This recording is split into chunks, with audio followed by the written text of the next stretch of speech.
who else is super excited for Bridgerton Season 2? I got the chance to see it, and I can tell you it is incredible. Probably better than Season 1, in my opinion. And I cannot wait to talk about it with all of you this Friday when it comes out on Netflix. But for now, here are 12 behind-the-scenes facts about Bridgerton Season 2 that you may not know.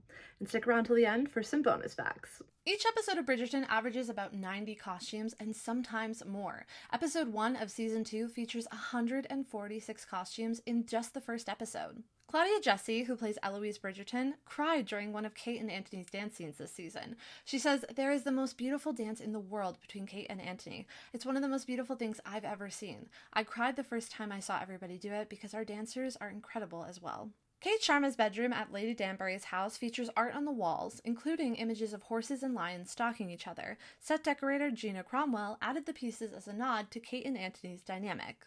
Choreographer Sean Jack Murphy uses a mix of modern and historically authentic choreography for the ballroom scenes.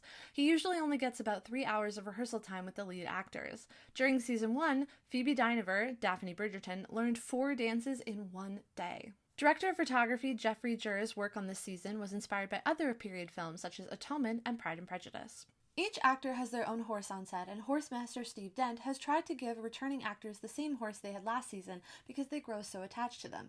Jonathan Bailey, for instance, rides a Spanish Frisian named Jack, and Simone Ashley's is a Spanish bay horse named Nirvana. If you're someone who loves visiting shooting locations, this fact is for you. The show utilizes many gorgeous locations this season. Scenes at Aubrey Hall were primarily shot at Rotham Park in Potter's Bar.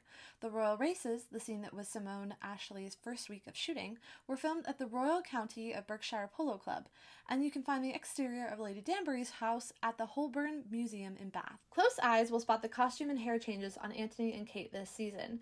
Anthony's costuming palette is darker this season to reflect how seriously he's taking his search for a partner, but over the course of the season, as he begins to loosen up a bit, his wardrobe likewise becomes looser and lighter, and he begins to dress more and more like his father Edmund. Similarly, Kate Sharma's costuming is heavier, very neat and tight at the beginning of the season, but as her story unfolds, her costuming and hair become freer and looser. Nicola Coughlan found out Penelope was Lady Whistledown through a fan forum. I found out that Penelope was Lady Whistledown in an unexpected and strange way. I was on an online fan forum. I just wanted to absorb as much information about Penelope as quickly as possible once I got the role, and I was in such shock I couldn't believe it. To get cast in the show in the first place is exciting, but to learn it was an even better part and that they would entrust me with this role was so exciting.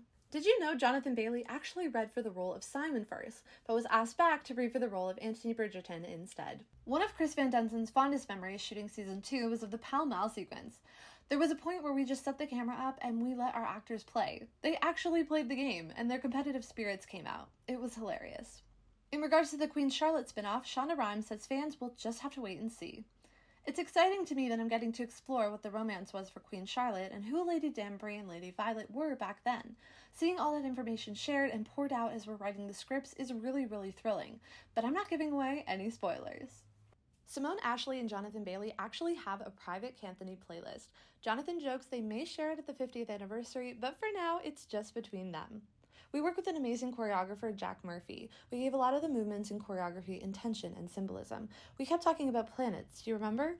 Yeah, the idea of these two people being in orbit of each other, having not even met each other, that sort of love is so expansive. We also have our own private playlist. We talked a lot about music because, music is a really easy access point to identity and to love. I remember in my teenage years the sort of angst and the connection I would feel with music lyrics, and so it makes sense that music is such an important part of this, and also a really brilliant and sort of groundbreaking way to connect the past and the present. Charithra says her and Golda brought their personal relationship to the Queen and Edwina's dynamic. She says game recognizes game. It was just such an honor to work with Golda, and I think that, not to give too much away, but I really think that from my perspective, I brought what Golda and I have in our personal relationship to the Queen and Edwina. And in this industry, I'm so new to it. Golda really is a shining light I can go to for any advice. She's so generous, and it sort of tracks our on-screen relationship. We discussed the team with Tom Verica, who was the director, and I really wanted that scene to not be mother-daughter or teacher-student. I wanted both of us to be senseis. We find 2 women, one at the beginning of her career in society, and another that has done it, been there, and is going through it. And the balance and the equal energy that the 2 have in that scene I think is really beautiful. Charithra is an exquisite young actress, and it was an absolute honor and pleasure to work with her.